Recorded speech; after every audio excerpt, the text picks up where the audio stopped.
আসসালামু আলাইকুম প্রিয় দর্শক, শিক্ষকদের বাড়ি ভাড়া বৃদ্ধিতে কত টাকা প্রয়োজন জানতে চেয়ে 3 দপ্তরে চিঠি পাঠানো হয়েছে। তো দর্শক, আজকে ডেইলি ক্যাম্পাস অনলাইন পোর্টালে সকাল 11টার দিকে এই গুরুত্বপূর্ণ নিউজটি প্রচার করা হয়েছে।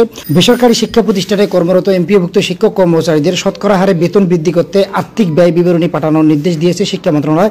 মঙ্গলবার মাধ্যমিক ও উচ্চশিক্ষা অধিদপ্তরে এই সংক্রান্ত চিঠি পাঠানো হয়েছে। পরবর্তীতে মাদ্রাসা শিক্ষা অধিদপ্তর এবং কারিগরি শিক্ষা অধিদপ্তরে আলাদা করে চিঠি পাঠানো হবে। শিক্ষা মন্ত্রণালয়ের মাধ্যমিক ও উচ্চশিক্ষা বিভাগের সূত্র দ্য ডেইলি ক্যাম্পাসকে জানিয়েছে, শিক্ষকদের দাবি অনুযায়ী শতকরা হারে বাড়ি ভাড়া বৃদ্ধির জন্য কত টাকা প্রয়োজন সে সংক্রান্ত একটি খসড়া জাতীয়করণ প্রত্যাশী জোটের কাছ থেকে পেয়েছেন।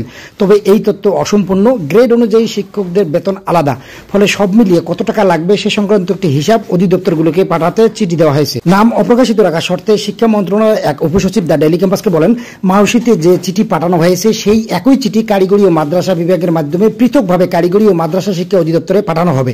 3 দপ্তর থেকে আর্থিক ব্যয় বিবরণী পাওয়ার পর এই প্রস্তাব অর্থ মন্ত্রণালয়ে পাঠানো হবে। এদিকে মাউসিতে পাঠানো চিঠিতে মাধ্যমিক ও উচ্চশিক্ষা বিভাগে বলেছে, বেসরকারি শিক্ষা প্রতিষ্ঠানে শিক্ষক কর্মচারীদের বাড়ি ভাড়া শতকরা হারে প্রদানের বিষয়ে সিদ্ধান্ত গ্রহণের জন্য শতকরা 20% ন্যূনতম 3,000 টাকার নিচে নয় ও শতকরা 15% ও 10% ন্যূনতম 2,000 টাকার নিচে নয় হারে বাড়ি ভাড়া ভাতা দেওয়ার মাসিক ও বাৎসরিক আর্থিক সংশ্লেষ বিবরণী স্ল্যাব বা টেবিল আকারে প্রস্তুত পাঠানোর জন্য বলা হলো। গত 13 আগস্ট জাতীয় প্রেস ক্লাবের সামনে জাতীয়করণের দাবিতে মহাসমাবেশ করে এমপিওভুক্ত শিক্ষা জাতীয়করণ প্রত্যাশী জোট। সমাবেশের এক পর্যায়ে শিক্ষা উপদেষ্টার সঙ্গে বৈঠকে বসেন শিক্ষক নেতারা। বৈঠকে শিক্ষকদের বাড়ি ভাড়া 20% করার বিষয়ে সম্মত হয় মন্ত্রণালয়। পরবর্তীতে এ সংক্রান্ত একটি প্রস্তাব মন্ত্রণালয়ে জমা দেন জোটের নেতারা।